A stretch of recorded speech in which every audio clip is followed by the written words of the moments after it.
¿A dónde está papi?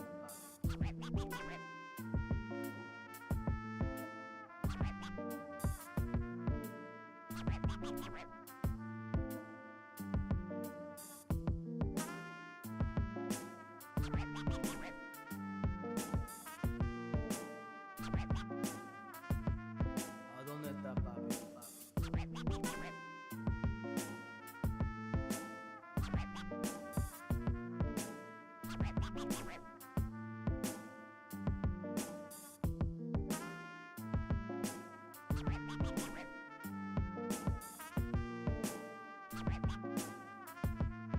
¿A dónde está papi?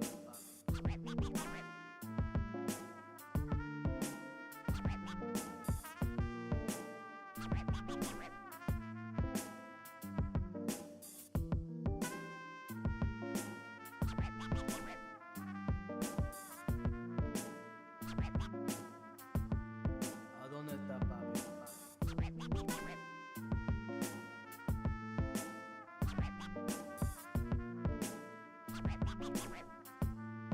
¿A dónde está papi?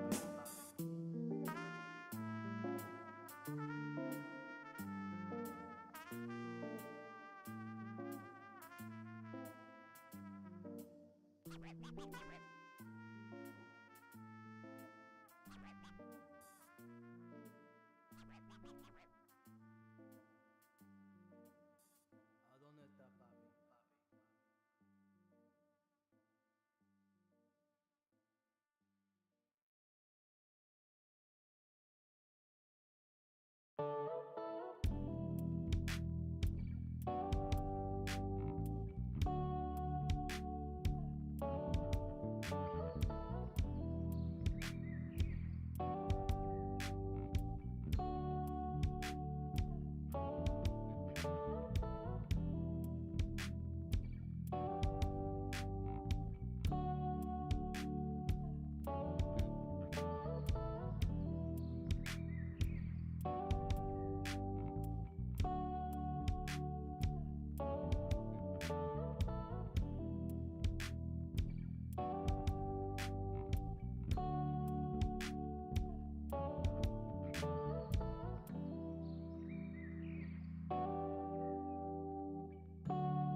Welcome to the Thursday stream. I hope everyone's having an awesome Thursday. Welcome, everybody. It is Friday, Junior. Michael Hassler, how's it going? Welcome. Sorry about that, folks. Let me just get myself situated. We definitely have a few things to go through. Heat, how's it going? Welcome. I, for one, am very excited that the weekend is almost here.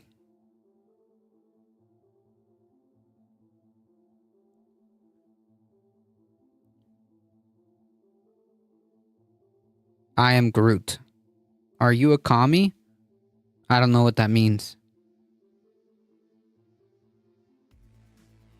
I don't know what that means.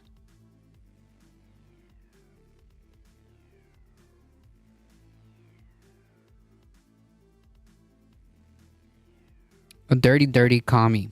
A communist. I don't know what that means.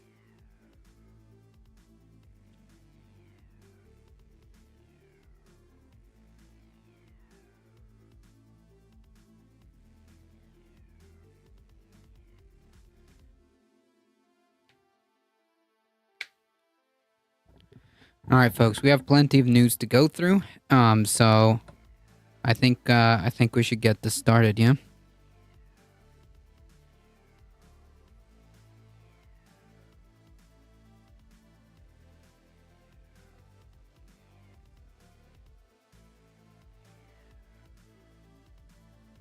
All right.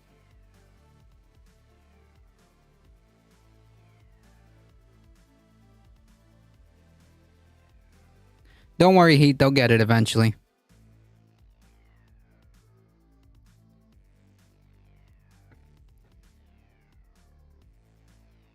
All right, I think we should probably start with this one because this is pretty alarming, I should say.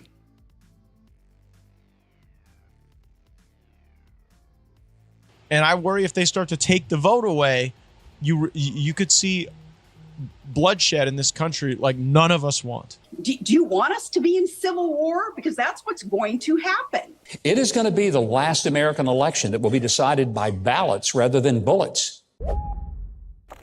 Yeah, so like the continuation of like these type of threats, implicit and explicit, basically continue to lead me to the conclusion that like, given the fact that this probably is going to be a close election, everything that we know so far, as of right now,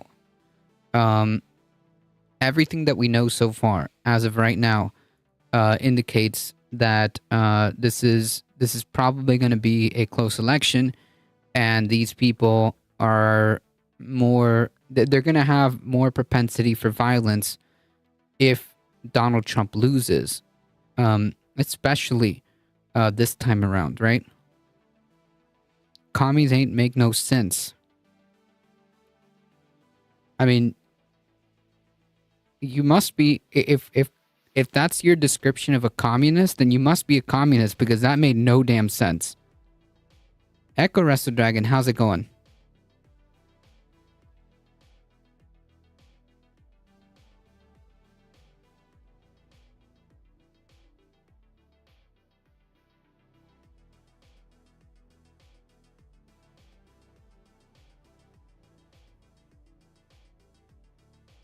Hi, Confusion. I'm Dad.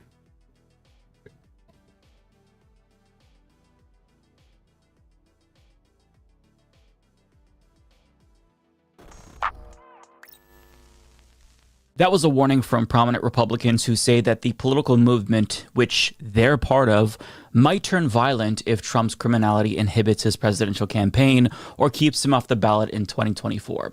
And it's not just limited, by the way, if they exercise the 14th Amendment and they take him off the ballot,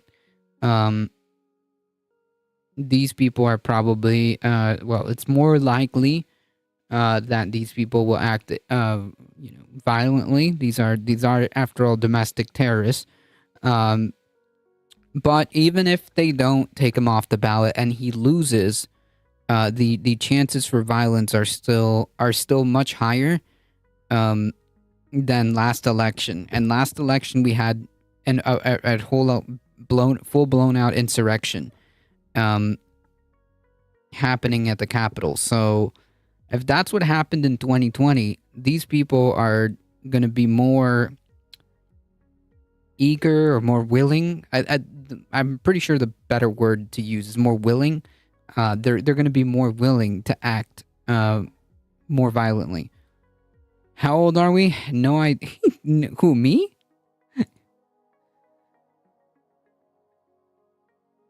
The trolls, listen, the trolls, if they think that this is the place to troll, this is not the place to troll.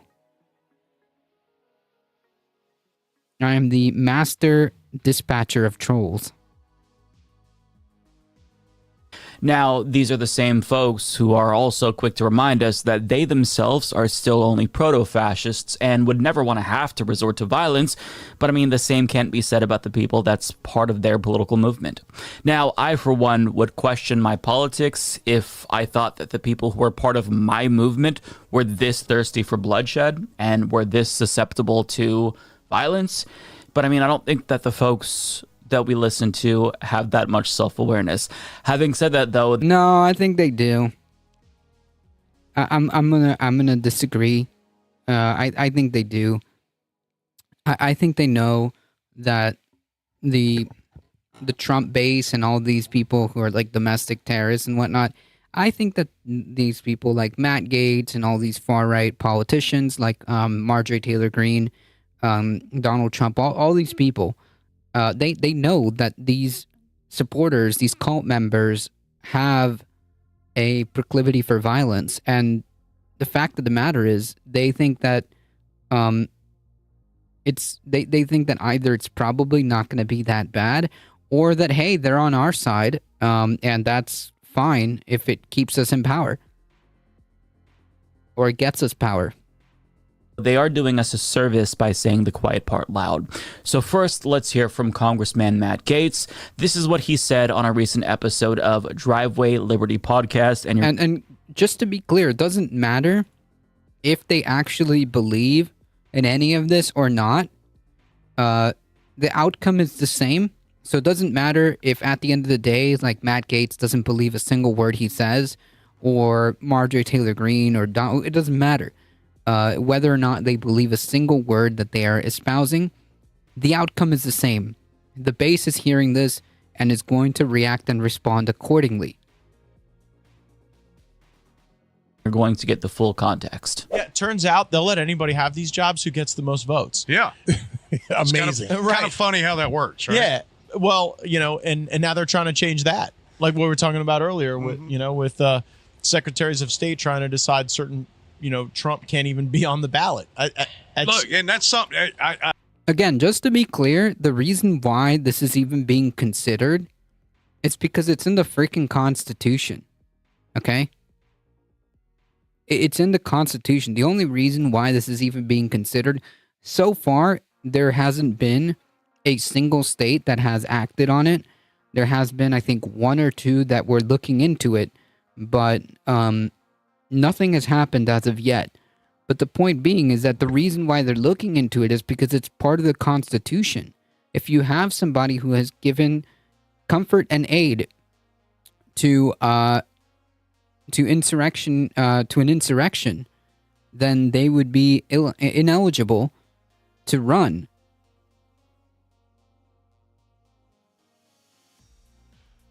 I hate to keep hammering this. I predicted that. We predicted that. I think 4 I've heard months that. ago. I really did. I listened to that I episode when called you that. guys Like- said that it wasn't even going to. I mean, to me, it's not like a big. It's Probably, you could see it coming from miles He's away. arrested. We can now say he's got a felony on his record, or a high level misdemeanor. No, to my knowledge, Trump has not been convicted of anything. Or maybe I misheard. He can't be on the ballot in our state. That has been the plan from the beginning. Nope.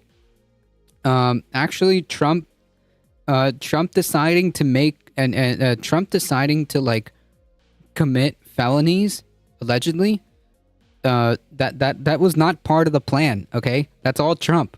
Trump and the people around him and his campaign, and who, you know, all these fake electors that are currently under indictment, that are going to trial, all these people, that was their plan. Not any like nefarious Democrat plan to get this guy off the ballot. Trump and the Republicans did this to themselves. And now they're trying to say like this, they're trying to say that this is some kind of like political hit job. Nah. Get this guy out. Yeah, I wish. That has been the plan from the beginning. I really worry that that type of action could lead to violence. And I am so wildly opposed to violence. I don't think it's how we should resolve our disputes. No. But when you start telling people that they can't express their participation in this American... No, wrong. That's not what's happening. Nobody's telling you that you can't, like, that your right to vote hasn't been, that your right to vote is being negated. What they're doing, or what they were considering at the time, was the fact that the Constitution in the 14th Amendment says that anyone who has taken an oath to defend the Constitution or to uphold the Constitution, they cannot be eligible to run for office again if they either participated in insurrectionary behavior or gave aid and comfort to those enemies, foreign or domestic. So that's all that's happening, and he's omitting that. Whether it be on purpose or because he's never read the freaking Constitution, and claims to, like, you know, he's hyper, Matt Gaetz is hyper nationalistic, which is bizarre, because he should know that, right? It's literally in the Constitution that, you know, someone who has given aid and comfort after taking a vote, or an oath, I should say, that they would not be eligible to run. That's all that's happening here, is the application of the Constitution, or the consideration of the application of the Constitution. That's it. They're not just kicking him off the ballot because they don't like him. Okay, they're not just kicking Trump off the ballot because he's their political opponent. It's not like that at all. Pirate Ninja just clicked into the stream to a big Matt Gaetz. Sorry, I apologize. You know, one of these days, I'm gonna have to put, like, I'm gonna have to create like a little trigger warning graphic, that's gonna be just like over the screen. Are we talking about Colorado? No, what happened in Colorado? Did I miss something?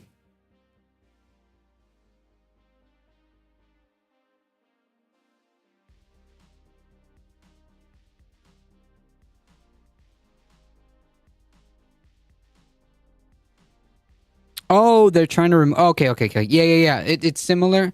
It's kind of like on topic of that, because basically, like, the far right continue to make these threats of violence, and like this is just kind of like more latest one, where Matt Gaetz is basically saying like, oh, I don't know, man, like I don't believe in violence, but like if they remove him from the ballot, then, you know, like there might be violence.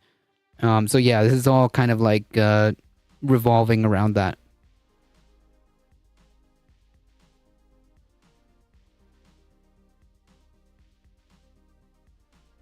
$2023, more like 1984. Thank you for the subscription. 3 months already. Thank you. I appreciate the support. Good coverage as always. Glad you're here. Thank you so much. I'm glad you're here. Bober got kicked out of a play in Beetlejuice. Yeah, that was a good meme. I don't know if you saw the video, but that was a pretty good meme. That was a pretty good meme. I don't know why they do that. I doubt that he will win. Who, Trump? Don't underestimate at all. Trump might win. There is a possibility. So yeah, all of this very much is in play. Can experience through a vote. then they start looking for other ways. And they're not, the vote is the best way to do it. The other ways are not so good. And I worry if they start to take the vote away, you could see bloodshed in this country like none of us want. No, because you're not taking the vote away. See, that's the thing. You're not. It's not taking the vote away. What do you think about the ban on guns in ABQ, Albuquerque? To my knowledge, I don't know if there's been any gun bans. Trump should be removed on principle alone, but he's also a top Republican candidate. So, yeah, no, I mean, like, it's not even like, it's like, obviously, like, a person that behaved in the way that he did should not be eligible for office. Like, just like as a, it should be this way, but the reality is, it's actually a part of the Constitution that can be applied. Several of you folks have given me,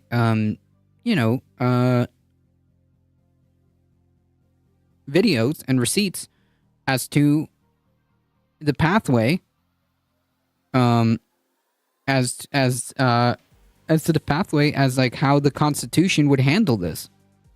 Yeah.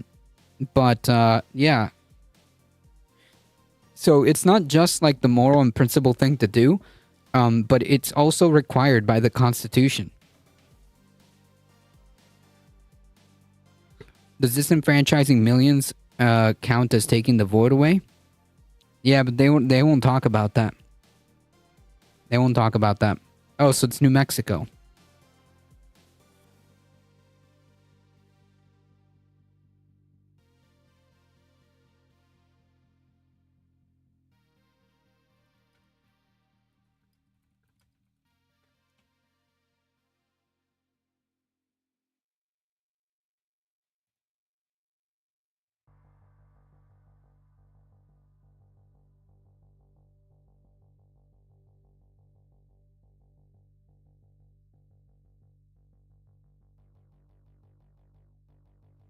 The whole state? No.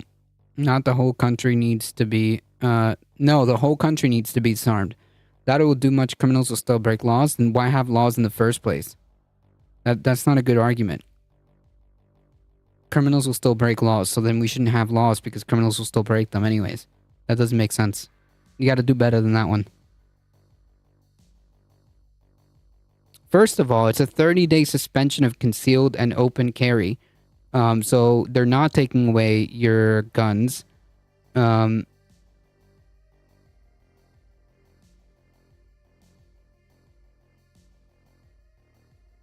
Yeah, this has nothing to do with taking away people's guns.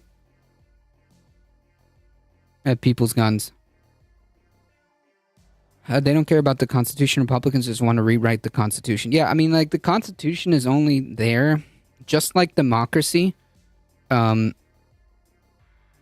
Just like democracy and voting and elections, these things are just kind of like a thing that they play by. But in reality, the moment anything like the Constitution or, democracy or rules or laws or anything like that gets in their way, they drop that they drop that immediately. I mean, like, they were talking about there's a lot of discourse about taking gun rights away from, like, trans people. Immediately, all of a sudden, these supposed, like, Second Amendment, like, people all of a sudden dropped it at the tip of a hat, because if it meant taking away that right for trans people, then so be it. I mean, like, so yeah, they don't believe in anything. They don't believe in the Constitution. They don't believe in, like, freedom or democracy or anything like that. They only know one thing and one thing only, and that's power. That's it.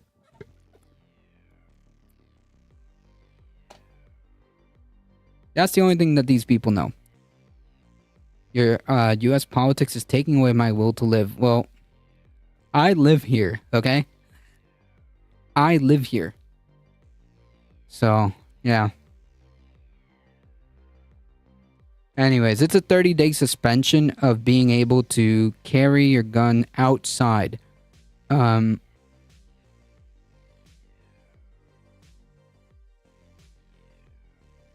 Okay.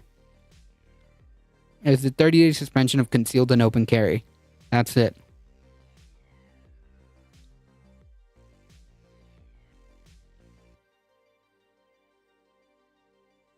Absolutely. Matt, have you ever considered that telling these people that I think trans people should have guns if they want to. I'm saying that just in general, the right wing, the far right, has no belief in any of these like supposed sacred like things like the Second Amendment that they supposedly hold sacred. They will drop that at the tip of the hat at any given point. Hey, Itchy and Scratchy, how's it going? That's my point. I'm not saying you. I'm saying just generally these far right people, these conservatives, will drop any supposed principles, if it means hurting trans people, or if it means staying in power. It doesn't matter to them. That's my point. The point is that they have no principles.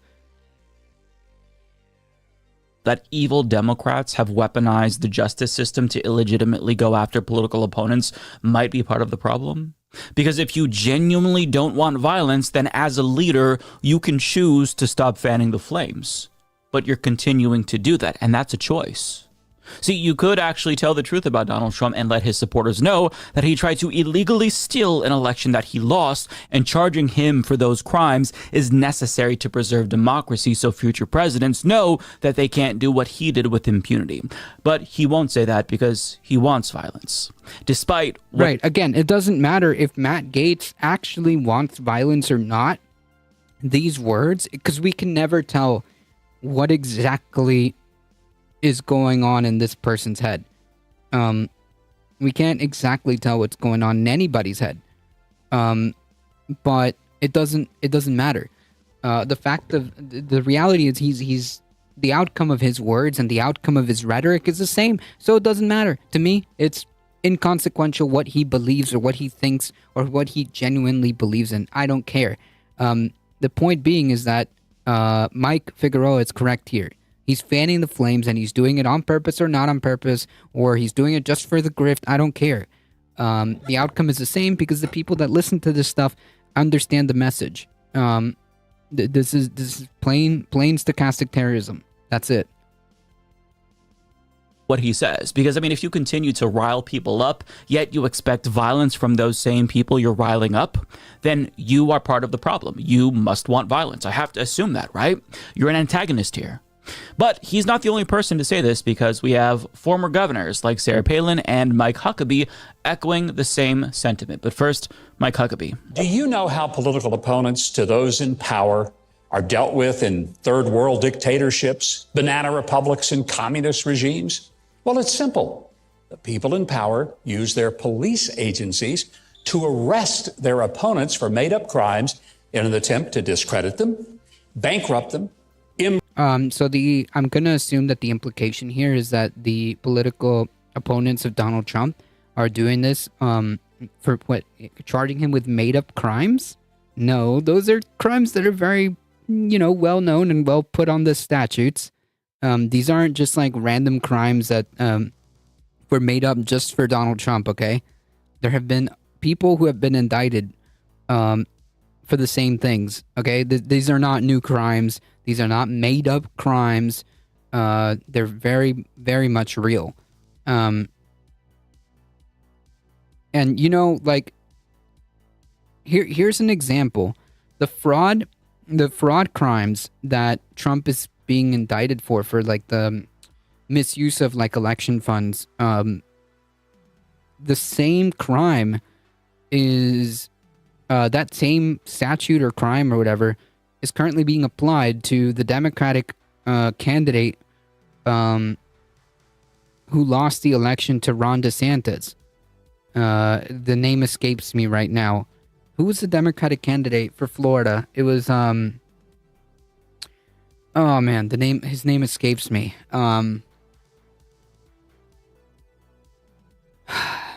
Whatever. That guy is being charged with the same thing. No, not Charlie Crist. The election previous. Sorry. The previous election, the one that lost to DeSantis. Man, I can't remember. I'm drawing a complete blank at this time. Hold on.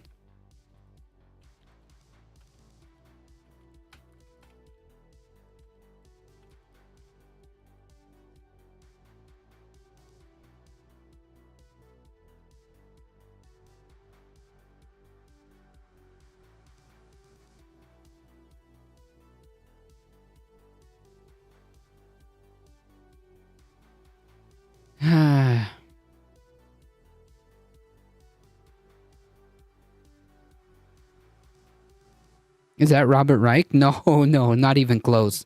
No. Man, I can't remember his name. I just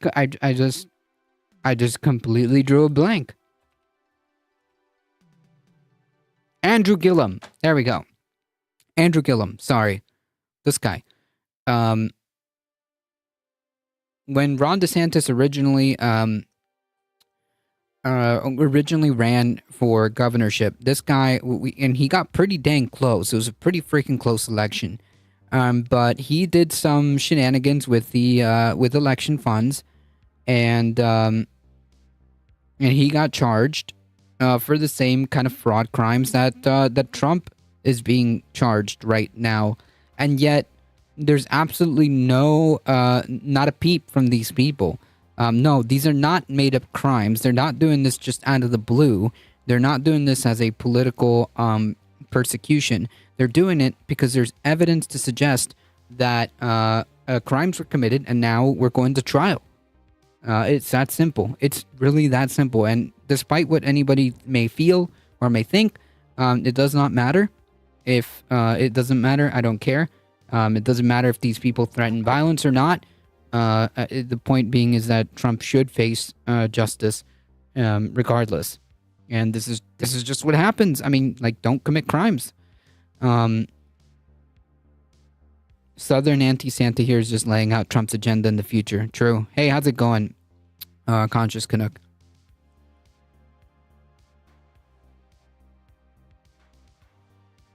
Echo Wrestler Dragon. Yes, Andrew Gillum. That's right. There are children screaming in my ear at the park.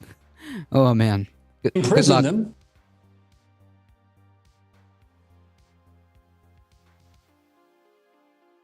Exile them, or all of the above.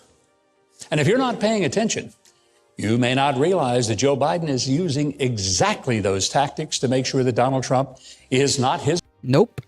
Joe Biden has absolutely nothing. No, actually, Joe Biden hasn't even really said much, which is which is probably the best thing to do. Joe Biden hasn't really said much about these trials or these cases at all. So no, this has nothing to do with Joe Biden. They made up crimes in their world because in their world, that's what Trump is charged with are not crimes. Correct. I feel like that's not her name. Sarah Huckabee Sanders. Yeah. That is her name. I'm not sure if there's a relation. But that is the name of the press secretary, Sarah Huckabee Sanders, or the ex-governor. Oh no, yeah, that's her. That's his daughter. That's his daughter. You're right. There is a relation. Look. Daughter of Mike Huckabee.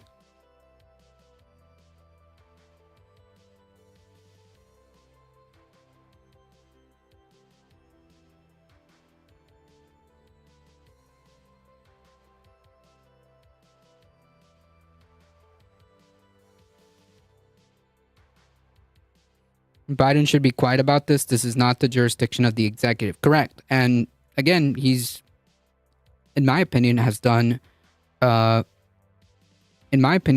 pretty good job about that. He hasn't really said anything, to my knowledge. Though our political views make sense now. Yep.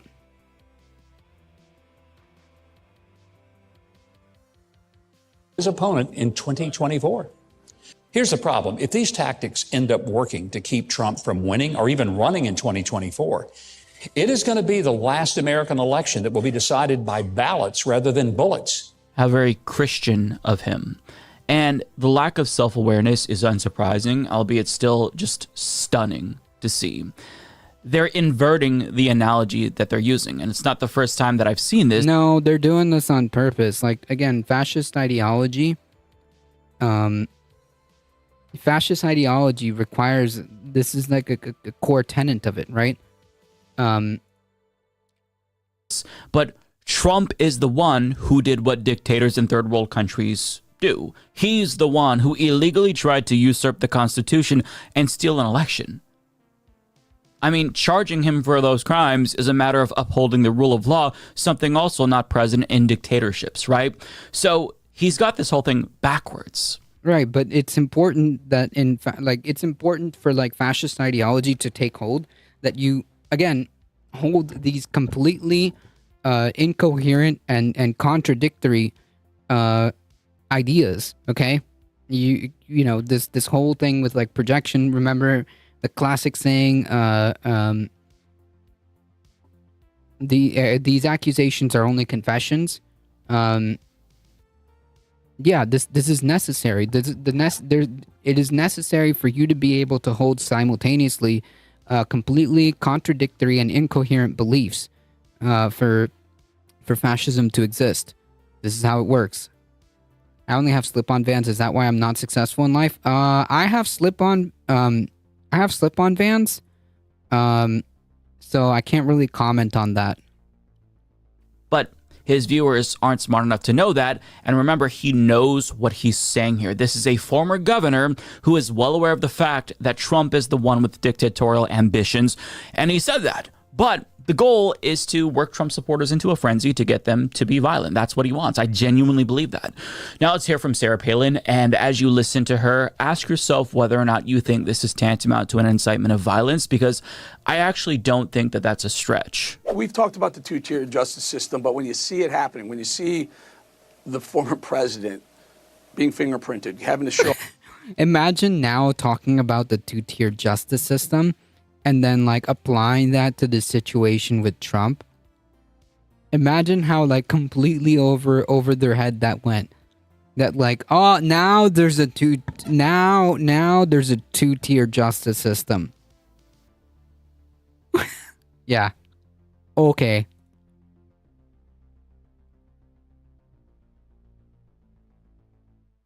Show up, turn himself in. You see the mugshots of the other, 7 or 8 who've turned themselves in already. Do you have concern for the country as I do?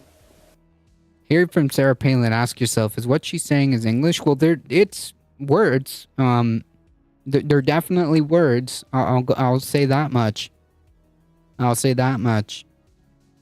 Alia with the 15 biddies. Thank you so much. I appreciate the support.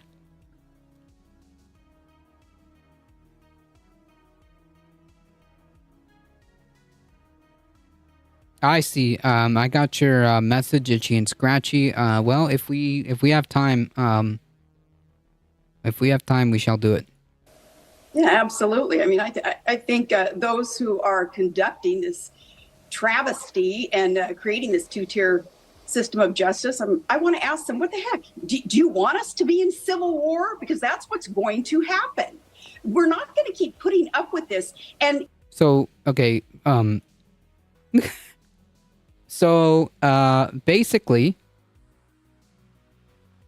what she's saying is that, like, if you don't do what we want, then we will be violent, and it's going to be your fault? Question mark? I don't understand. Is Marjorie Taylor Greene is worse than Palin? It's all the same to me. It's literally all the same. All the same.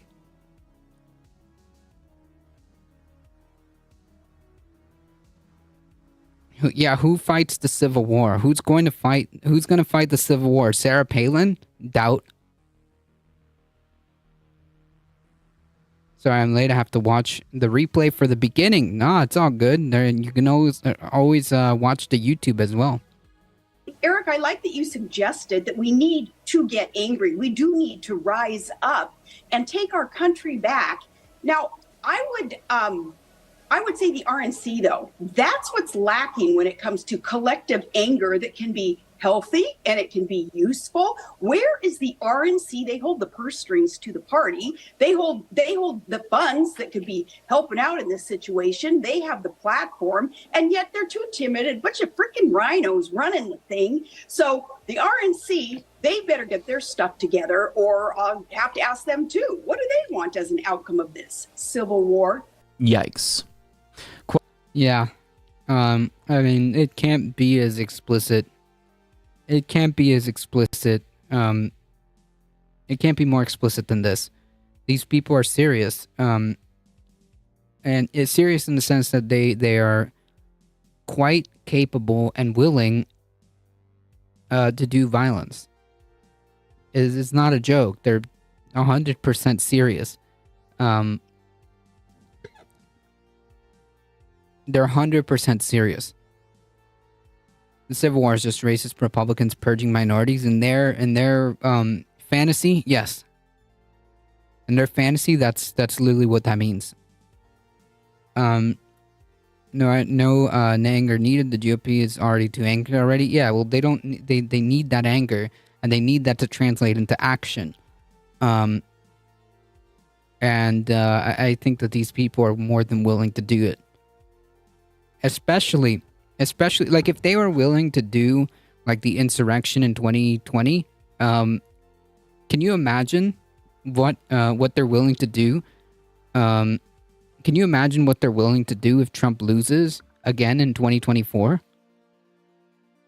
Trump siphoned all the money from the RNC. Did he? I mean, he did take a lot of that money that is currently being used to deal with his own personal issues. Good thing some of us Democrats and progressives have protection. True. That being said, like with the rise in more violent rhetoric, with the rise of more violent ideology coming from the right, I think again it's important to reiterate that like, be safe, folks. Like, stay aware, be vigilant, and pay attention. Quote, do you want us to be in a civil war? Because that's what's going to happen. We're not going to keep putting up with this. And then seconds later, she added, we do need to get angry. We need to rise up and take our country back. Subtle. Real subtle. Sarah Palin. Now, after Gabrielle Giffords was featured with crosshairs over her district in an ad from Sarah Palin's super PAC, she was shot. And many people rightfully condemned Sarah Palin's irresponsible rhetoric, and she testified about how devastated she felt in her defamation lawsuit against the New York Times after they linked her to the shooting. So you'd think that she'd learn from that experience and tone down the rhetoric, avoid words that could even be perceived by anyone as an incitement of violence, but here we are. So, I mean, that's wild. I actually didn't know that. I actually didn't know that. Can't let Trump and MAGA frighten people. Democracy is not about this fear. 100%. The RNC has only been getting large dollar donations, and those are drying up. All the smaller donations go to Trump's cult grift vanganza. Yeah, you're not wrong. Lauren Boebert kicked out of the Beetlejuice performance for being a modern day Republican. Well, no, for being a nuisance, and for being a nuisance and disturbing the play. Increasingly violent rhetoric is a problem, and it's going to continue to be a problem because it's not going to stop anytime soon. In fact, it's only going to get worse because we're in a period where the proto-fascist Republicans are in the process of devolving into full-blown violent fascists. And in an op-ed for The Hill, Max Burns points out that Republicans just can't stop calling for civil war, and he writes, "Ask a MAGA Republican what will happen if former President Donald Trump is convicted in any of his 4 criminal trials, and the answer is almost always the same: civil war." That answer holds true whether you speak to rank-and-file Republican voters, local elected officials, or even former national GOP leaders. It's also an indication that the right-wing politics of grievance is spiraling dangerously out of control. In Georgia, State Senator Colton Moore warned Politico-turned-podcaster Steve Bannon that any prosecution of Trump would lead to a likely civil war. Quote, "I don't want to have to draw my rifle," Moore said. Concerningly, Moore also seemed to imply that Georgia state troopers would be willing participants in any effort to bust Trump out of jail. The last bit may be fantastical thinking on Moore's part, but he's hardly alone. Former Georgia Republican gubernatorial candidate Candace Taylor also lent her voice to the chorus of war cries describing Trump's indictments as treason and hijacking of our country, telling podcaster William Wallace, "This is war, and I hope and pray it gets resolved before we use guns. We're at war right now, a war for our freedom." And I also think it's worth pointing out that that last person we heard from, Candace Taylor, is a flat earther. So obviously we're not dealing with the brightest people, and I think that that should be further cause for concern, because if they're not smart enough to think through the ramifications of their rhetoric or their actions, then I think it's possible that these types of people would resort to violence, right? And in that article, Max Burns goes on to explain that January 6th taught us that rank-and-file Republicans will follow orders of far-right leaders. So he asks, is it really responsible to keep riling them up with violent rhetoric? And that's what a lot of people say. They'll kind of ascribe a sort of ignorance but good intent to these fascists when we'd be mistaken to assume that they don't know exactly what they're doing. They know that the temperature is dangerously high right now, and while 13 presidential libraries issued an unprecedented joint statement to warn us about the fragile state of our democracy, you have antagonists across the country repeatedly egging on a political movement that already showed its propensity for violence. So, right, and they're not going to stop. They're just not going to stop. Not sure if I should mention it publicly. Then yeah, then don't. Then don't. Yeah, don't. We need to be very clear. They know what they're doing. They know it's dangerous, but they don't care. They want violence, and that's why they're issuing these warnings. It's not a courtesy to us. It's a threat, and we should take it that way. 100%. Don't sleep on this, folks. Pay attention, be vigilant, and stay safe. Candace Taylor's campaign slogan was Jesus, Guns, and Babies. What? Bernard! For his very hard work on the bill that we have introduced today, after being on the floor with me this afternoon to briefly discuss it. And I also want to thank his staff and my staff for putting in an enormous amount of time on this bill over the last several months. Mr. President, most Americans understand that our healthcare system is broken. We are spending nearly $13,000 a year per capita on healthcare. That's an astronomical sum of money, almost twice as much as most other countries. And yet, despite all of that spending, some 85 million Americans are uninsured or underinsured, and there are estimates out there, believe it or not, that some 60,000 Americans die each year because they do not receive the health care they need when they need it. And our life expectancy as a nation is actually in decline, despite all of that spending. Frankly, as broken as our general health care system is, our primary health care system is in even worse shape. As everyone knows, I don't think there's any debate on this, we face a major shortage of doctors, nurses, mental health professionals, dentists, and those shortages will only grow as a result of the COVID burnout that many providers experienced and the aging of our healthcare workforce. According to the most recent estimates that I have seen, over the next decade, our country faces a shortage of over 120,000 doctors, including a huge number of primary care physicians. The nursing shortage may be even worse. Over the next 2 years alone, it is estimated that we will need more than 200,000 nurses. And despite the very serious mental health crisis we face, we're facing a massive shortage of mental health providers, psychiatrists, psychologists, social workers, etc. True. Now, that is not the point that Bernie Sanders is making or Senator Marshall has made. This is the point of view of virtually every major medical organization in the country. And on this matter, let me quote from a recent Washington Post op-ed by Elizabeth Rosenthal, a contributing editor at Kaiser Family Foundation Health News. This is what she writes, quote, and I hope our colleagues hear this, quote, American physicians have been abandoning traditional primary care practice, internal and family medicine in large numbers. Those who remain are working fewer hours, and fewer medical students are choosing a field that once attracted some of the best and brightest because of its diagnostic challenges and the emotional gratification of deep relationships with patients. The percentage of U.S. doctors in adult primary care has been declining for years and is now about 25%, a tipping point beyond which many Americans won't be able to find a family doctor at all. Already, she writes, more than 100 million Americans don't have usual access to a primary care doctor, a number that has nearly doubled since 2014. I ask unanimous consent to enter the full article into the record. Without objection. Now, what this article points out is certainly not news to the people in America. True. It's like we're living in a doomsday movie. Yep.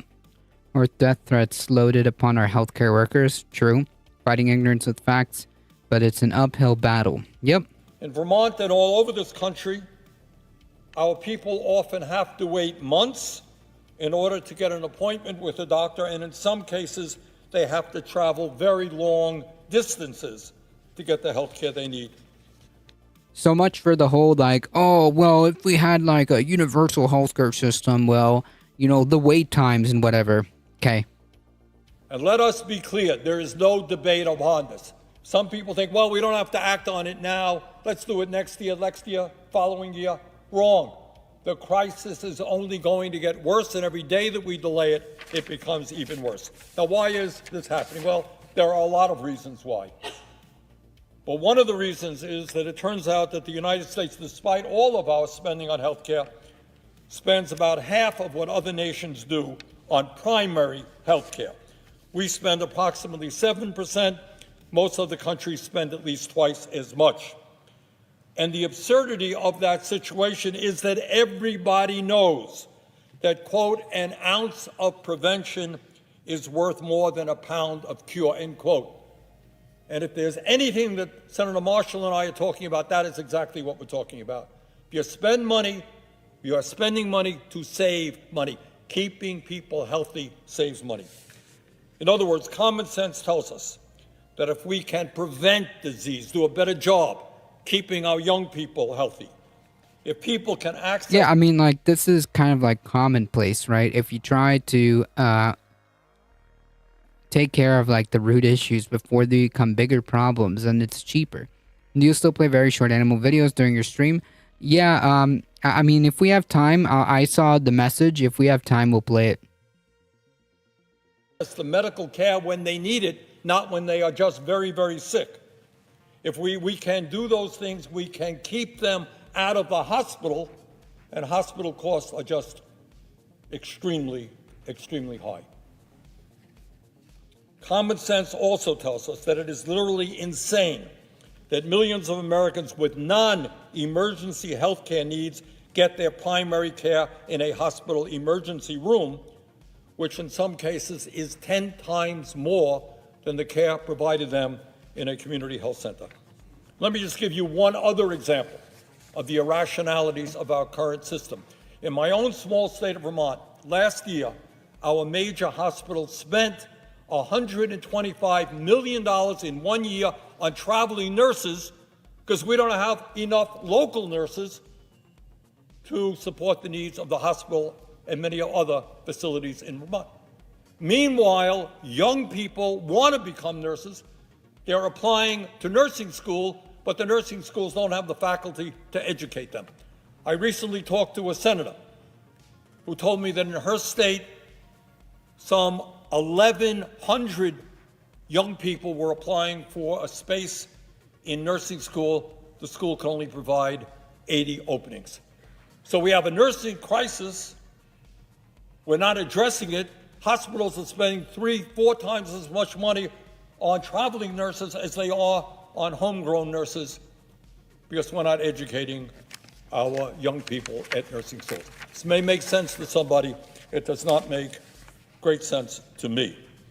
Yeah, given that I have a family member as a nurse, this is true.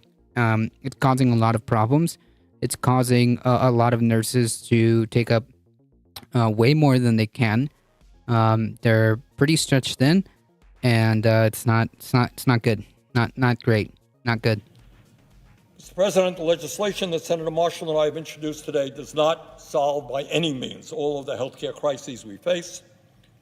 But if this legislation is passed, it will not only save us substantial sums of money, not only provide a medical home for millions more Americans, not only significantly increase the number of doctors and nurses that we desperately need, but it will go a long way toward transforming primary health care in America, something that is so long overdue. And with that, I want to turn the floor over to Senator Marshall. And I would say this, that Senator Marshall has a unique perspective on this. Not only is he a senator from a rural state, he is also a practicing physician and has an insight into the crises in healthcare that many of us don't. So with that, Senator Marshall, thank you very much for being with us.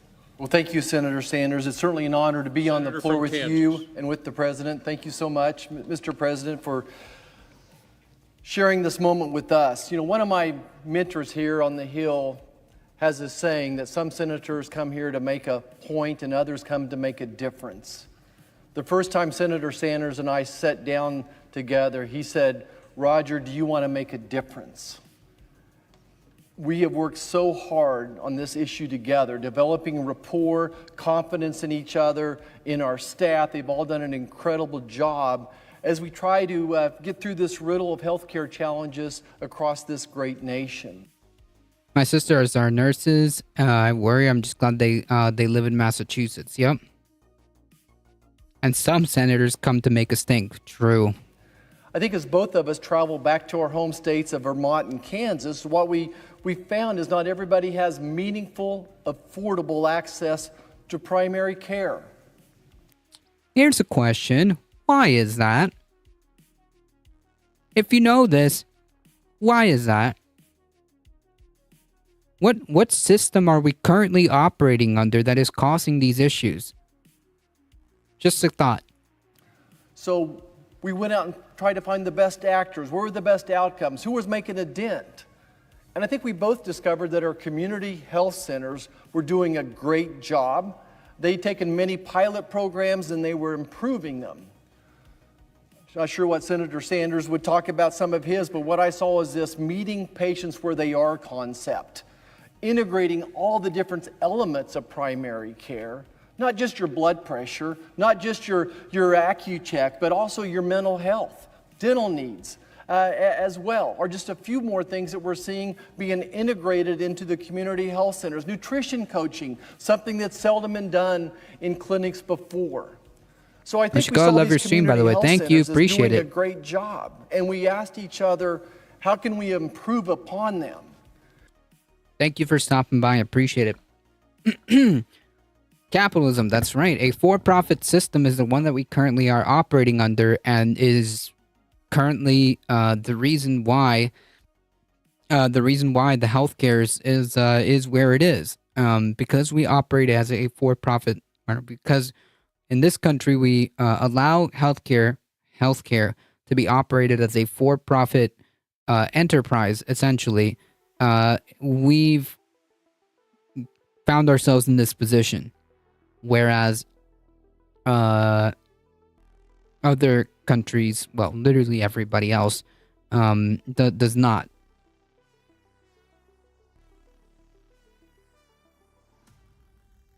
And Senator Sanders and I agreed on this lofty goal that we could get more Americans into these clinics, and that was a great solution for primary care. So for the past 3 months, we've had a very thoughtful approach to this problem. And even before then, our committees had multiple hearings with different folks as they've tried to address the problem as well. And then we've had multiple Zooms and meetings with folks back home. How do we solve this primary care problem? And again, this mental health epidemic just slapping us in the face every time we go back. And certainly, I think most of our committee would agree that the community health centers are a great solution, but they need to be bolstered and need to continue that mission across this great nation. So I'm proud of the work that we've done on the community health centers in this legislation. Again, thoughtful legislation, and our goal is to make sure that it doesn't cost the American taxpayer any more. Again, the Senator Sanders and I have both said many times this country is spending plenty of money on health care, but maybe we need to refocus a little bit more of it to primary care. So that's what we've done with this legislation, again, with a thoughtful approach. And our goal, again, is to make sure that it's all paid for and it doesn't cost the American taxpayer anymore. I think the other big issue... Right, they don't offer healthcare, they offer medical services. Correct. Correct. ...that we found in common with folks back home is a nursing shortage and a primary care doctor shortage. If there's one thing that this bill would do, it would turn around the nursing crisis in a matter of just 3 years. My own wife is a community college graduate nurse. 90% of the nurses in our hospitals in Kansas, especially the rural hospitals, are 2-year community college graduates. So what we've done with this legislation is bolster more money for nursing programs. And the other program, like Senator Sanders said, the other challenge is colleges cannot afford the faculty, the nursing faculty. So we have some money to help bolster that program up as well. We have young men and women standing in line for incredible jobs in healthcare, but Single payer option or shut the F up, no need for corporate middlemen. I agree. I agree that the ideal position or the ideal scenario would be a single payer option and be done with it. That's pretty much it. I agree. If we want to keep doctors and nurses, stop threatening their lives. True. But we don't have the faculty to bring them in. So we help with scholarships. We help with the faculty. That alone. It's also like our education system just can't handle the influx of people who want to be nurses and doctors. Like the problem is multi-pronged. Like Sanders said, it's not just that we're facing like a shortage of nurses, but we're also facing a shortage of infrastructure to train more nurses or to educate more nurses. It's pretty bad. We'll change the dynamics across America if we have more nurses who are just the glue to this healthcare system. And then the next challenge that we attack here is just a shortage of primary care doctors in so many ways as well. So the legislation addresses that. It's great steps forward. I've been very proud, again, to work with Senator Sanders and his team, finding common ground, and I think we've made incredible strides. Senator Sanders and I have talked many times about our community health centers, and I might just ask him about the successes that you're seeing in your community health centers are, and what's your vision going forward that it looks like. Well, thank you, Senator Marshall. I'm from Vermont. This is an issue I have worked on really since I've been in Congress. And one of the results of that, working with others, is that in my state of Vermont, I think we are leading the nation in terms of the number of people per capita who participate in the community health center program. Senator Marshall, my understanding is that in Vermont, 1 out of 3 Vermonters get their primary health care or dental care at a community health center. And one of the things that I love about community health centers is that they really are community health centers. In Vermont, they're not just for low-income people. as important as that is. They are for everybody in the community. We used to have a Supreme Court Justice of the United States of America who vacationed in Vermont. Guess where he went? To a community health center. My understanding is the governor of the state of Vermont gets his primary health care at a community health center. And that's what I love about them. And as you well know, and as you Yeah, so like I think the end game is like basically to like illustrate the fact that like, yeah, if we had a single payer system, all of it would look like this. Not to be rude, I have cerebral palsy since birth. As an adult, rarely met a specialist, and many medical professionals are leaving or retiring. I don't think that's being rude. You're correct. I mean, that's what Senator Sanders was talking about. It's a problem. It's a problem. We don't have enough. We don't have enough doctors. Period. Not just primary care. Although this is the focus of this legislation, but not just primary care. But we're facing a healthcare crisis on different fronts too. So yeah, no, it's true. You mentioned what they do is not only provide primary health care, many of them provide dental care, which is a huge issue. Many of them provide the mental health counseling, which, as you indicated, we have a major crisis in. And they also provide lower cost prescription drugs. So what they say is that regardless of your income, you got Medicare, come on in. You got Medicaid, come on in. You got private insurance, fine. You got no health insurance, we're going to work on a sliding scale. So by expanding these community health centers all over America, we're going to provide millions of people the opportunity to get the health care they need. That is what exists in Vermont right now, and we want to see that expanded all over the country. Mr. President. Senator from Kansas. Senator Sanders and I have discussed this vision of what primary care looks like in the future, making sure that we're meeting patients where they are. Some of our community health centers back home are bringing in food bank. They're bringing in WIC programs, social services, able to do basic mammography in those units as well. We lose track of the patients is when we got to have to say, look, come back in a month for your mammogram. Instead, it's such a great thing to say, let's get it done today.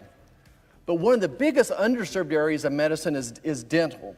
And I know this is one of Senator Sanders' visions specifically in this legislation, is to address the dental crisis. As an obstetrician myself, the only known cause of preterm labor is poor dental health, caries, cavities, whatever you want to call it. That's but one.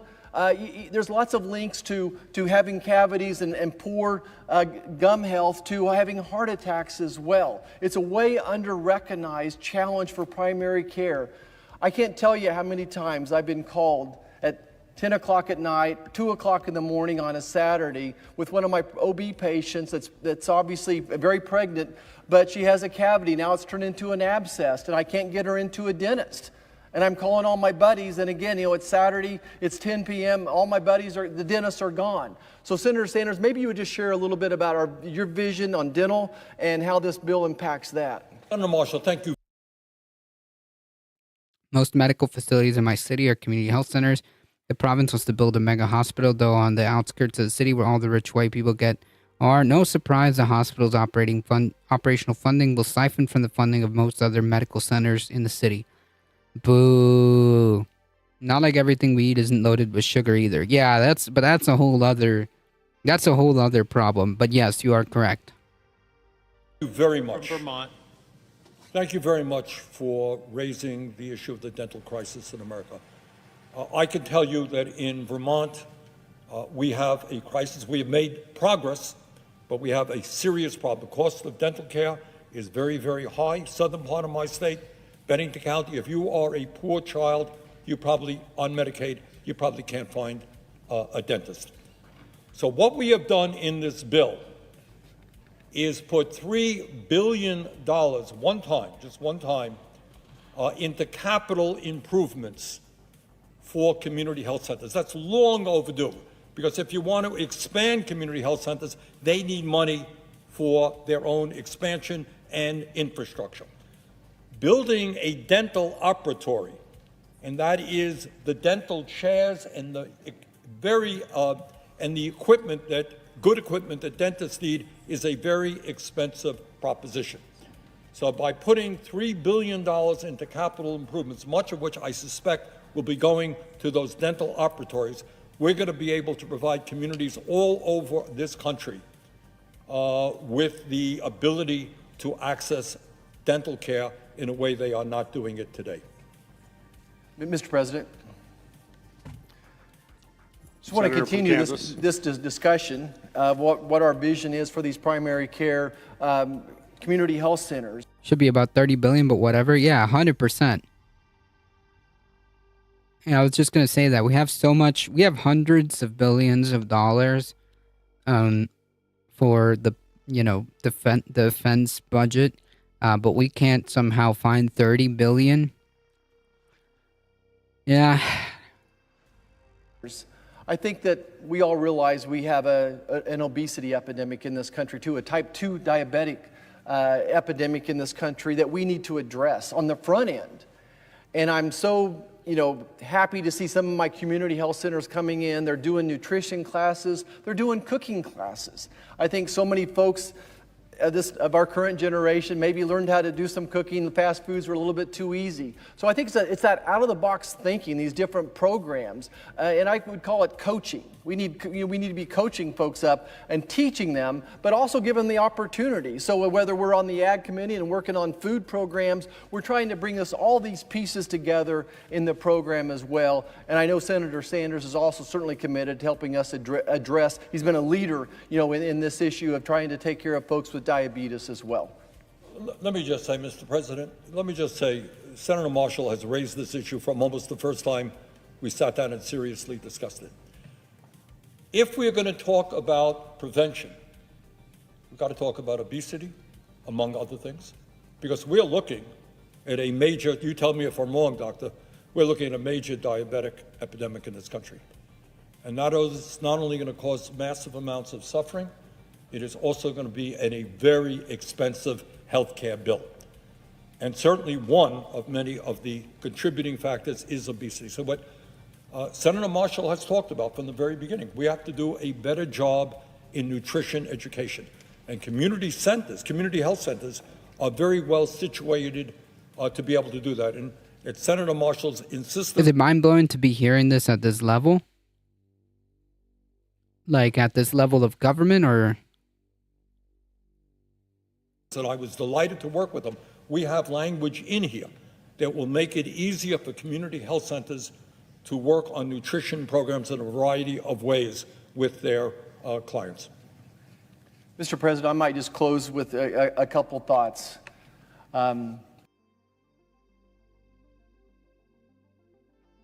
This here is a major. I mean, there have always been advocates, but this is major. Yeah, I forget. There's humans left in that room, right? Again, we came in with the lofty expectations that we could make a difference in primary care for people across the nation, and I think our bill accomplishes just that. And again, I can't thank the staff enough for their support through this. Senator Sanders and I spent most of the August recess, and our staff spent every moment of every hour of every day on this August recess working on this legislation. I think it's a good product. I think there's always opportunity for improvement, and we're welcome to those ideas. I appreciate the senator using traditional hide protections at the appropriate places, so we've maintained that, which is important to many folks, including to myself. So I think we've addressed primary care issues. I think that we have a plan to increase nursing workforce. Again, in 3 years' time, we can turn that problem around and long-term address some of the primary care issues. Mr. President, true. I mean, like, Bernie Sanders has talked about a bill, something similar like this for a while now, and it looks like there might be some movement on that. It isn't like the catch-all like silver silver bullet, but the fact of the matter is people like Bernie Sanders leading the conversation and at least doing what he can within the confines of what he can do with the tools that he has. I think that's good. Alio with the 14 biddies, thank you so much. There's humans who are human here in this channel and stream. True. Addressing dental as well, I think is going to be a huge improvement. And at the end of the day, you cannot overestimate how much money this will save programs like Medicare and Medicaid and health insurance back home and help drive the cost of health care down for people. I'm glad to see us try to emphasize maybe some better ways to spend the American taxpayer monies. But most importantly to me, the physician is just, this is the right thing to do. This is absolutely the right thing to do. It's a chance to improve the health of Americans, and I'm just proud to stand here beside Senator Sanders and introduce this legislation. Thank you. Let me just thank Senator Marshall and his staff so much for their hard work. And to say, as he just said, we don't think that there are other ideas that could improve this. We're open to new ideas. We hope to be intend to be marking up this bill next Thursday. Look forward to talking with all of the members on the Health, Education, Labor, and Pension Committee for doing what's really important. Senator Marshall started his remarks off by saying, I think, exactly the right thing. We can come here and we can all give great speeches. We can all talk about how next year we're going to get to something, or 5 years from now we're going to get to something. Everybody in America, in Vermont, Kansas, and all over this country understands we have a primary health care crisis. This is the greatest country on earth. We spend more money on health care than any other country. It is not asking too much that when you get sick, you're able to find a doctor, that you're able to find a dentist. It is not asking too much that when you're in a hospital, there are enough nurses there, that our young people who want to become nurses are able to get that education so they go out and get really good jobs. That's not too much. That's all that we are doing in this legislation. We are looking at the real world as it exists, and Senator Marshall, as a physician, understands that world quite well. We're looking at that world and we're saying, you know what? Let's not wait 5 years from now. We got a crisis today. Let's deal with it. And with that, Mr. President, I would yield the floor. Thank you. Nice. Heat with the 100 biddies. Thank you so much. I appreciate the support. Clerk will call the roll. Ms. Baldwin. Okay. Yep, base Bernie Sanders. What can I say? All right, folks. Let's switch gears really quickly. As this showdown comes to a head. Quote, threats don't matter. McCarthy taunts hardline far-right Republicans as government shutdown approaches. Bernie makes me feel generous. Also, I've never given another politician more money. True, honestly. Same. Same.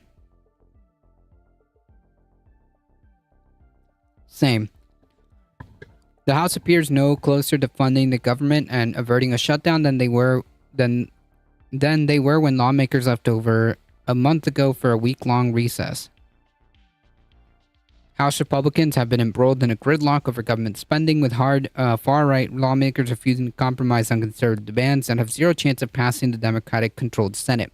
Yellow King, how's it going? The deep divisions within the GOP, House GOP, were on display when a procedural vote to begin the debate on the critical defense spending bill, one of the 11 appropriation bills Congress must pass to avert a shutdown, was postponed due to threats from holdouts to tank the vote. Quote, I got frustrated with some people in the conference, said Speaker McCarthy at a press conference Thursday following today a closed-door meeting where he urged Republicans to avoid a shutdown. Lawmakers have to find a path to avoid a shutdown by September 30th, 2 weeks, when the government funding expires. As the country barrels down a shutdown with less than 10 working days left, conservative hardliners have been unclear as to what exactly they're demanding. McCarthy on Thursday lamented that he had to postpone the defense spending bill, even though he did not have one complaint by any member of what's wrong with this bill.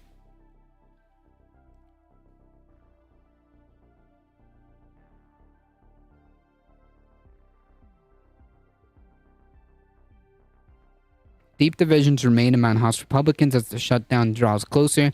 Tensions within the House Republican Conference appeared to reach a boiling point on Thursday during a closed-door meeting where McCarthy argued against the shutdown. Matt Gaetz threatened to file a motion to vacate Tuesday, a move to eject McCarthy from his role as Speaker if McCarthy put a short-term spending bill on the House floor. In the meeting, McCarthy brushed off the challenges and virtually dared his detractors to try to force him out. Threats don't matter, and sometimes people do those things because of personal things, and that's all fine.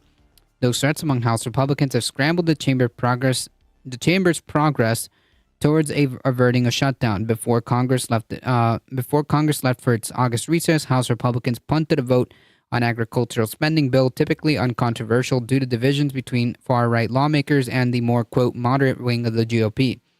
The House felt a similar sense of deja vu when a procedural vote on defense spending, also typically uncontroversial, had to be delayed.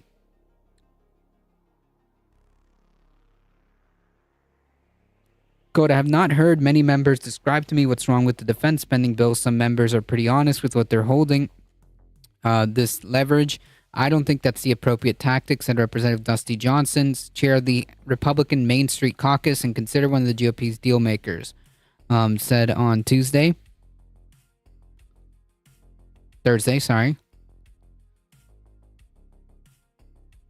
Moderate Republicans have expressed frustrations at the holdouts for their refusal to compromise and their lack of clarity on their demands as the September 30th deadline creeps closer. Among the few clear demands, the House Freedom Caucus, a loose coalition of the most far-right conservative lawmakers, including increased security at the southern border and provisions of striking, quote, woke policies from the Pentagon, which mostly pertain to the Defense Department's abortion policies. Okay. So that's, like, these people have no idea what the fuck woke means. Yo, because gaslight, obstruct, and projection. True. A house divided cannot stand. True. Which mostly pertain to the abortion policies because those demands, Representative Don Bacon acknowledged, are dead on arrival in the Senate.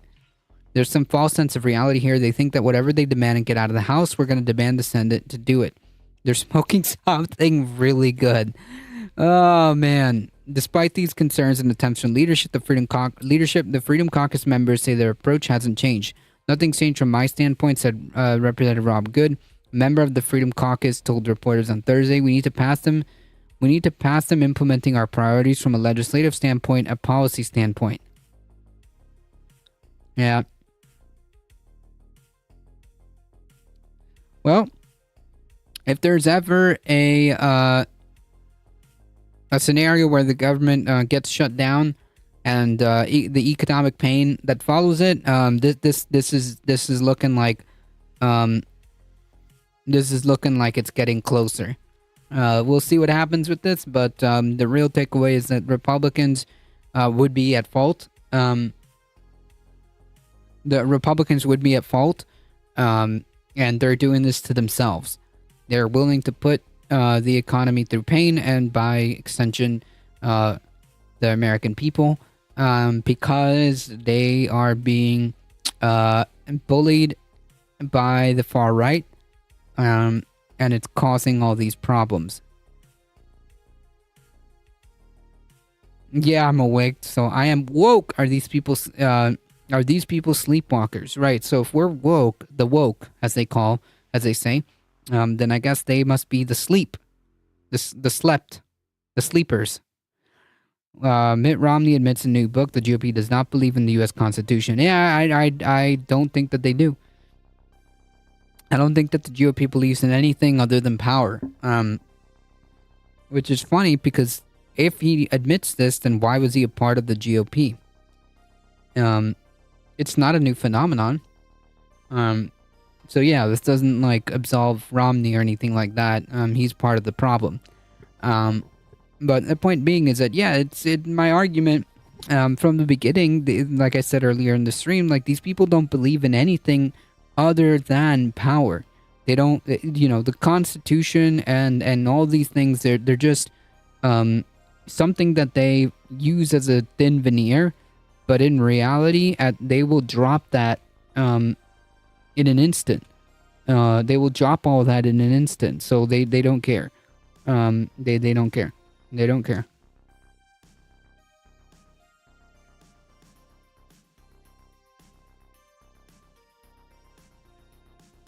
Mitt should have been stronger and told the GOP to change, or left the party.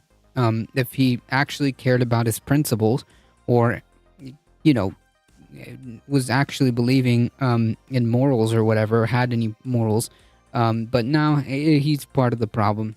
There's no praising Mitt Romney or anything like that. None of them.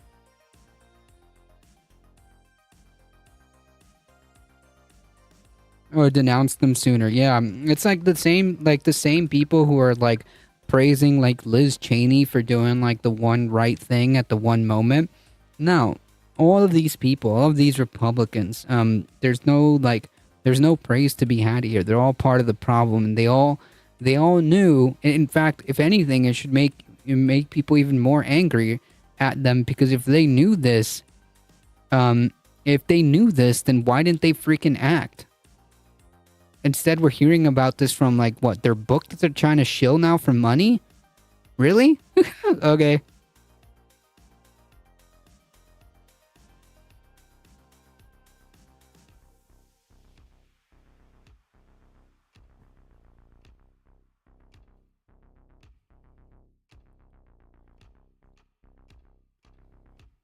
All right, so just a quick update on this one. Judge severs Trump Georgia election interference case and 16 others from trial starting in October. So basically, this trial is going to be broken up. They're not all going to be on trial at the same time. The judge overseeing the Georgia election interference case has severed the case, ordering that the 17 defendants, including President Trump, will not be tried along the speedy trial defendants, Kenneth Chesebro and Kraken Lady, on October 23rd. Now, here's an interesting thing. If it's going to start October of this year, which is what? Not that far. It's next month, right? Next month. Or is it October next year?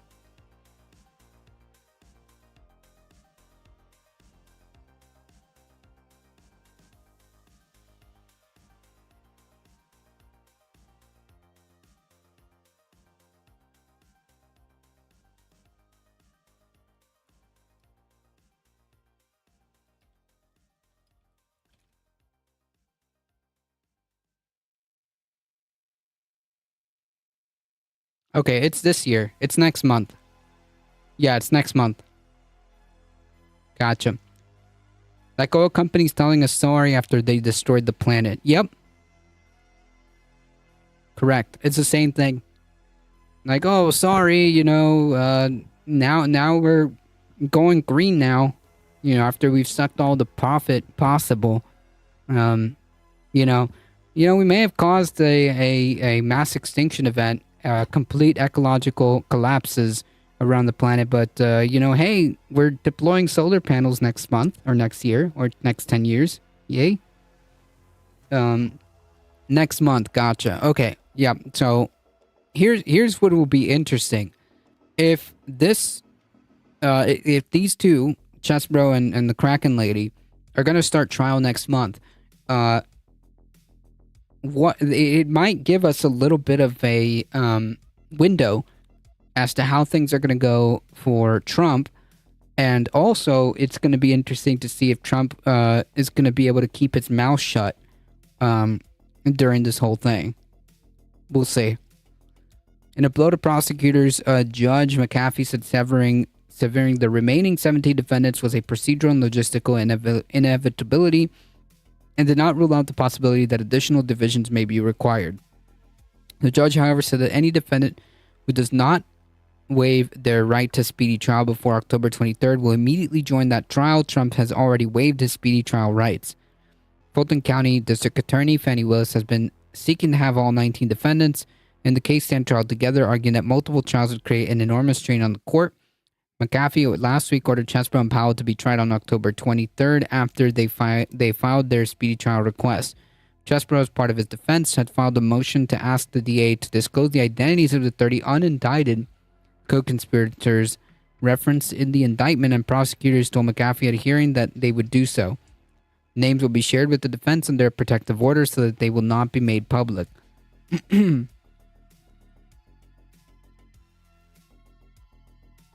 I give Trump 0.000000467 seconds before he opens his mouth. Oh man. Yeah, like the moment the trial starts, he's gonna be freaking on his True Social. McAfee also signed a willingness to grant defense counsel access to transcript for witnesses who had testified before the special purpose grand jury used in the DA's original probe, a move that attorneys for Powell and Chesebro endorsed in motions in court on Thursday today. The judge said he would take the matter under advisement, but as an initial thought, at a minimum, it's going to be granted in part as to any witness that the state plans to disclose. In a heated moment during the hearing, the prosecutor from the DA's office accused one of Chesebro's attorney of prior inappropriate behavior related to Chesebro's motion seeking to speak to members of the grand jury to determine if there's any impropriety in the grand jury process. Tina, rating with a party of 14. Welcome, everybody. Welcome. Welcome.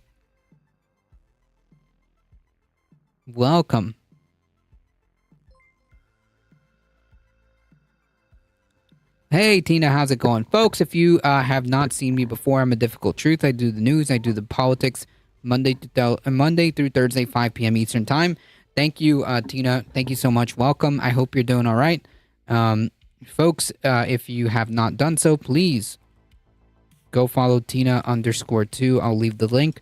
Twitch.tv/Tina_2. And also follow her on the, I won't say Twitter.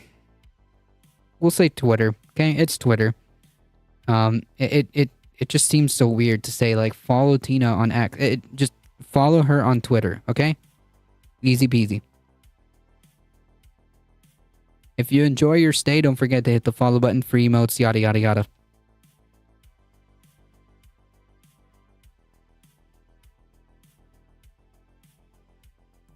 The remark prompted Chesebro. So basically, for those folks who are coming in, just to recap this story. The Kraken lady and Chesebro are gonna have their trial next month. So we're gonna see what this is gonna, how this is gonna turn out, and it might give us a little bit of a window as to how the Trump trial might go, what kind of evidence, because I assume that the evidence that they're going to present is going to be more or less more or less similar. It's a whole RICO case. Quasi-Pack, how's it going? For 20% off My Pillow, use promo code Kraken.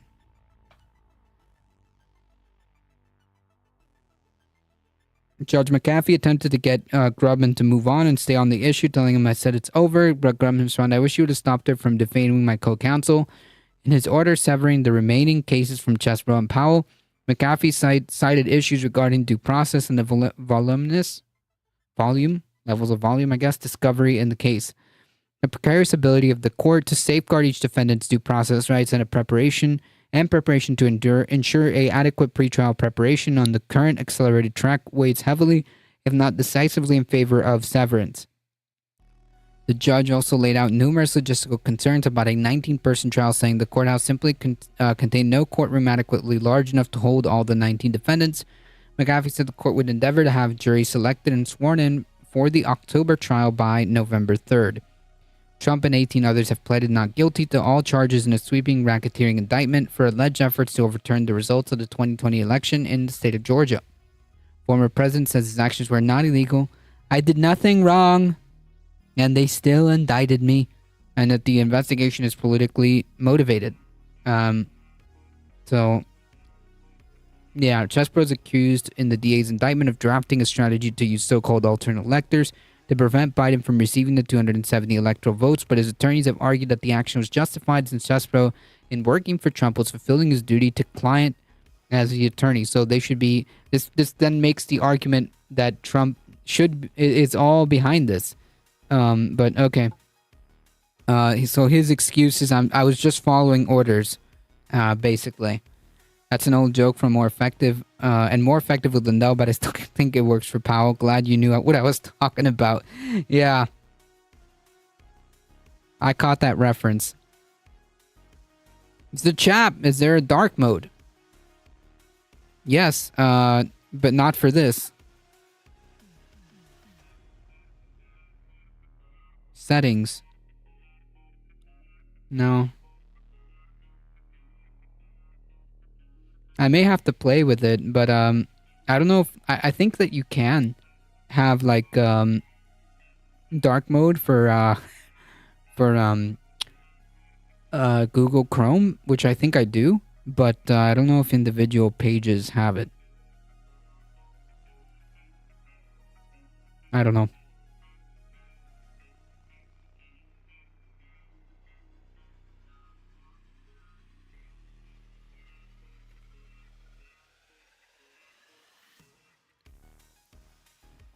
Folks, let me take a moment to do some shout outs. Once again, thank you, Tina, for the raid. Thank you. So make sure you follow twitch.tv/Tina_2. Zachap in chat, twitch.tv/Zachap. And Alio as well, twitch.tv/HalioShare. Those are just a couple of wonderful folks here. I use Dark Reader on mine. Okay, so you can. Okay, so you can. Is that like an add-on? Like a little add-on?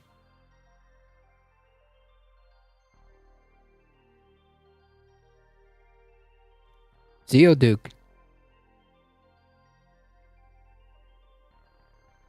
Oh, Dark Reader. Gotcha. Add extension. Ha! I'll be darned.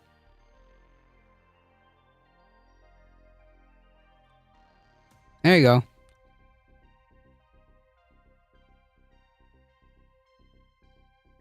Look at that.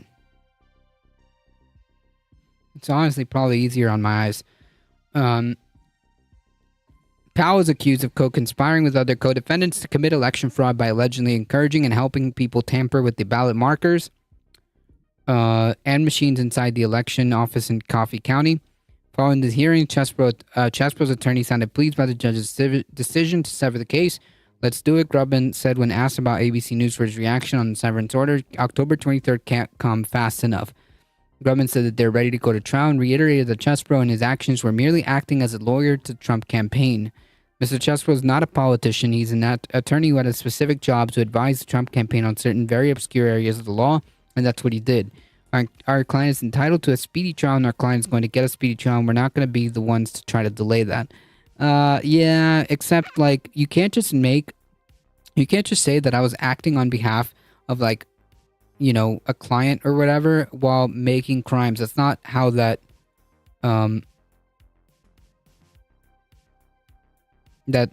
that's not how that works. Maybe they'll issue a white text on black background for diploma certificates. Oh, yeah, the one that I made up. I'm eating dinner too, and at midnight, that's kind of silly.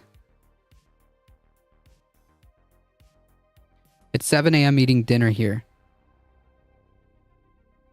What? It's 7 a.m.? It's about to be 7 p.m. over here. My tummy wants dinner, but it's 4 p.m. Jeez.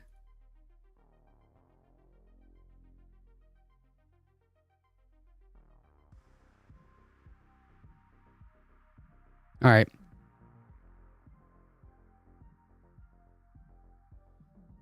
Trump told me to, and he's God is like admitting insanity. Yeah, it just doesn't make sense, right? You can't just be like, well, Trump told me to, so I like did the things, and yeah.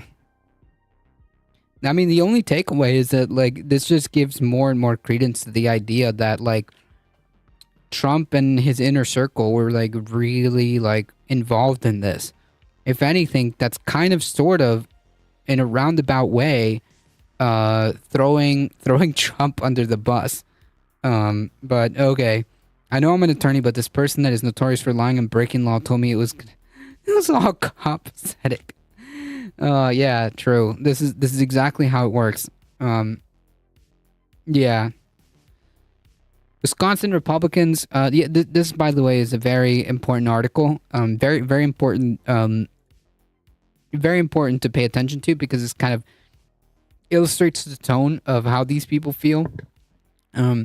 Wisconsin GOP votes to remove the state's election chief. Wisconsin Republicans voted on Thursday today to fire the state's election chief just months before the battleground state's presidential primary.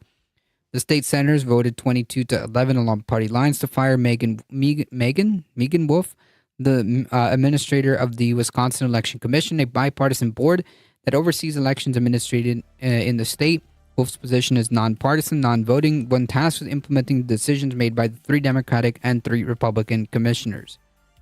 As head of the commission, Wolf has been the target of GOP attacks following the 2020 presidential election when President Biden narrowly beat former President Trump in the state. Wolf has garnered vitriol from Republicans who amplified Trump's false claims about widespread fraud in the election. Wisconsin Republicans also took issue with how the commission handled the voting during the COVID pandemic, including how absentee ballots were sent to nursing homes. Okay. The vote today represents a lack of faith that the people of Wisconsin have in Megan Wolf to serve as administrator of the Wisconsin Election Commission, said Republican State Majority Leader, adding that the commission should appoint an interim administrator to rebuild the faith in Wisconsin's elections. Except there is no problems with the elections.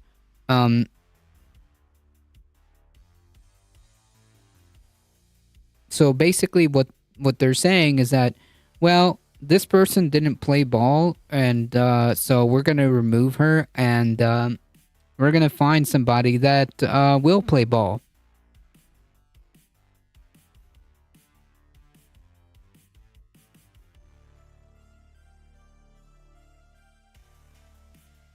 We're gonna find somebody that is going to play ball. In addition to trying to recall the new Supreme Court justice, I'm not surprised, but they usually don't work so hard. The whole tapestry is laid out. Yep.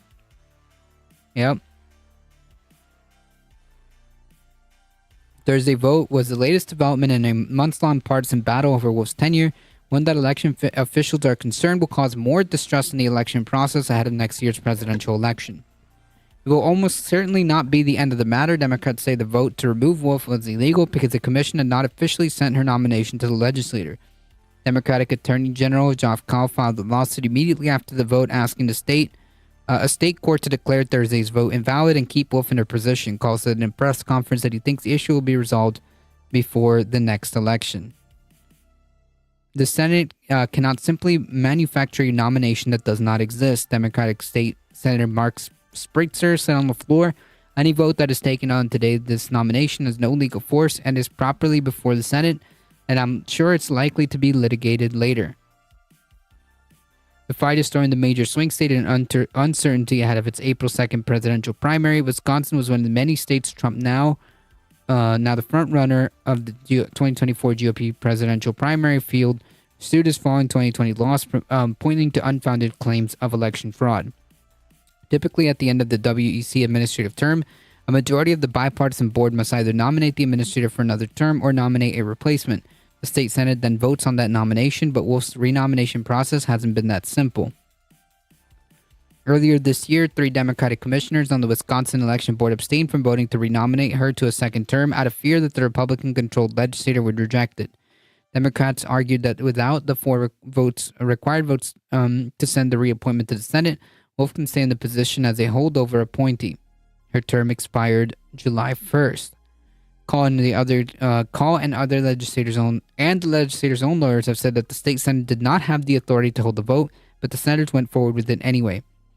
Earlier this year, Wolf said that it's deeply disappointing that a small minority of lawmakers continue to misrepresent my work, the work of the agency, and that of our local election officials, especially since we have spent the last few years thoughtfully providing facts to debunk inaccurate rumors. So the TLDR is that this is kind of how things are going to go now. So essentially, anybody who doesn't play ball is susceptible to be ousted, recalled, or fired. And that's pretty disturbing because none of this has any basis other than like they didn't like the fact that she didn't play ball. That's it. That's it. It's not that she did something illegal. It's not that she abused her position as election chiefs. It's none of that. It's literally she didn't play ball. That's it. 2023, more like 1984. Thank you for the 420 biddies. Thank you. I appreciate it. Appreciate that.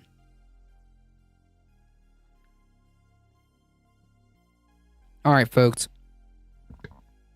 I think it's good to it's nice to end on a good story. Why does she look like a daywalker? I don't know.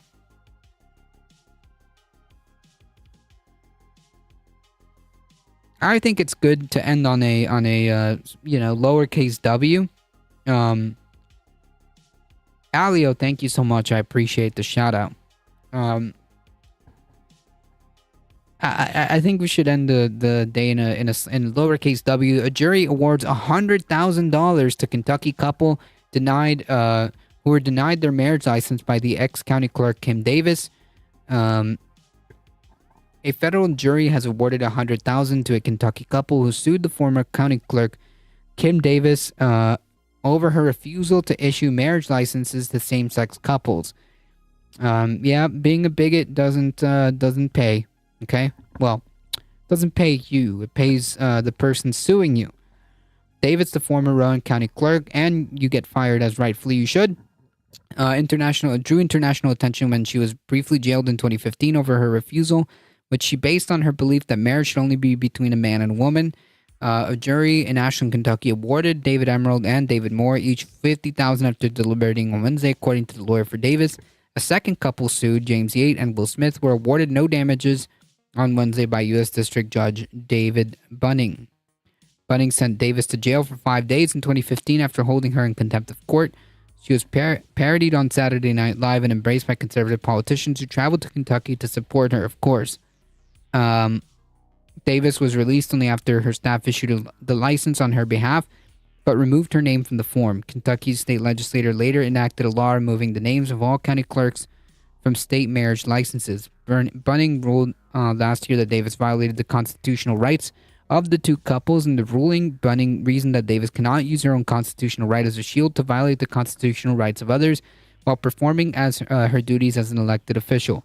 Yeah, I mean, like, listen, if you want to be a bigoted asshole, if you want to be a bigoted homophobic asshole, then you should not hold, like, any type of position when it comes to, like, office, whether it be elected or whether you're dealing with, like, you know, I don't know, DMV as a position in the DMV, as a position of handing out marriage licenses, whatever it is that you, you know, are in terms of, like, interacting as a public servant or public official, elected or otherwise. If you're, like, a bigoted asshole and, yeah, you should not be working. You should not be working in any public capacity. Either that or can it. Because you do not have that right to impede on everybody's rights because you don't believe, because your sky daddy told you that marriage is between a man and a woman, whatever the heck that means. I think she was being played by Melissa McCarthy. Gotcha. Yeah, it's doing your job. Don't do it. Get fired. Exactly.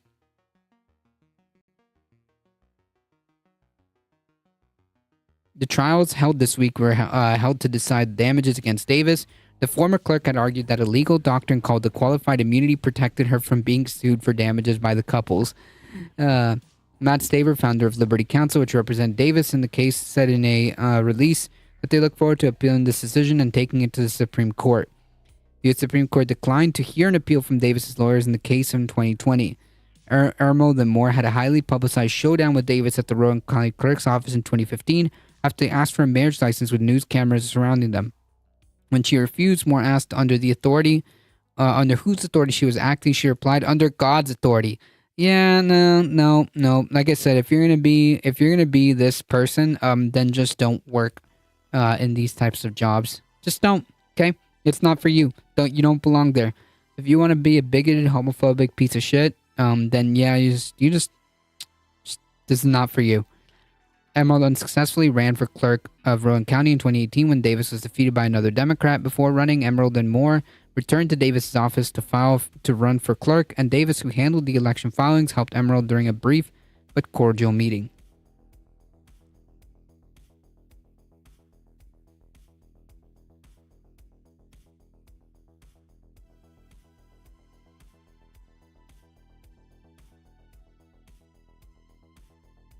And hopefully this person never is allowed to get a public job like this, because if this is how she's going to act, she doesn't belong in any of those type of jobs. Nope. Right, this isn't a theocracy, correct. This isn't a theocracy. God does not have the authority. You can't be a bigoted asshole and deny people equal rights under the law. You just can't do it. So, good on them. The jury awarded them $100,000. Good on them, and yeah.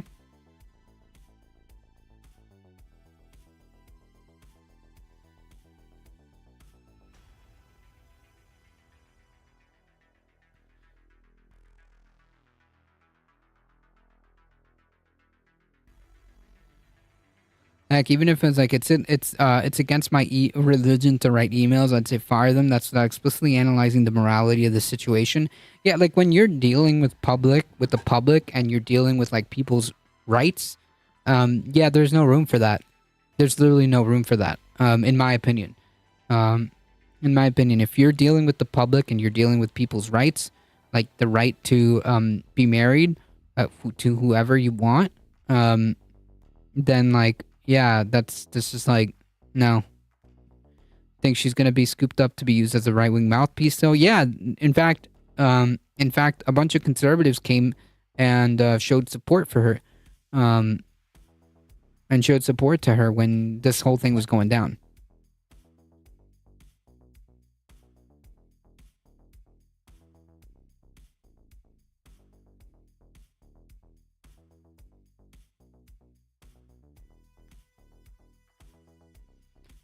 It's against my religion to acknowledge religion. Nice. Alright, folks. Folks, I gotta head out. The idea should be justice of the peace and still be sued. Yep. Well, she was sued and she lost. She was found that she violated both of their rights on both accounts. However, only one couple got damages, and the other couple did not. I have an allergy to a religion. Same. I feel that.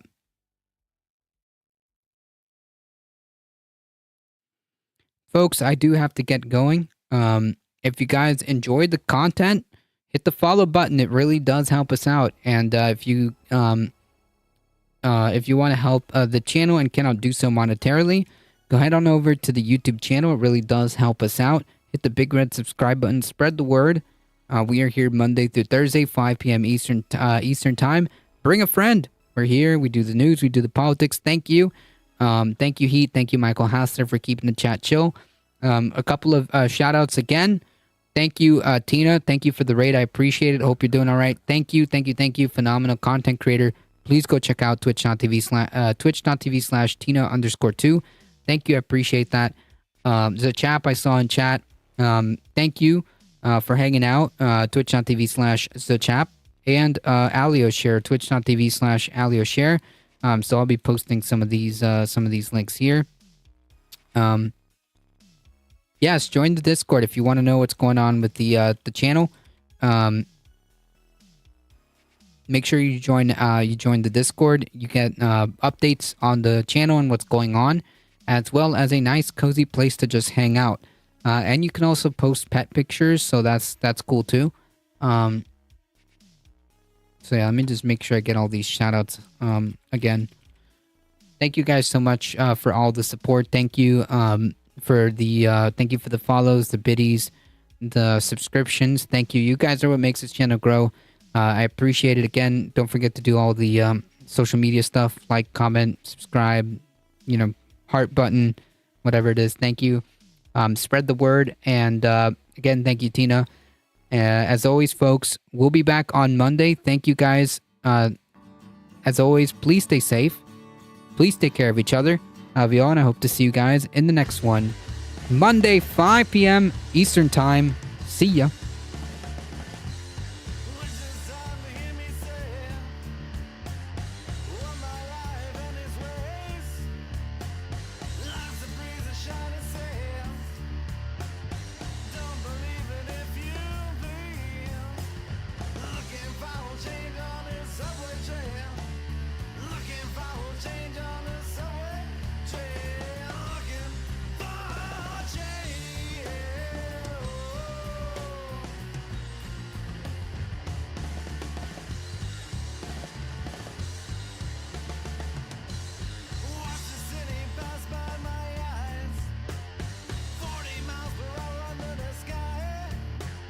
No raid? No, there's a raid.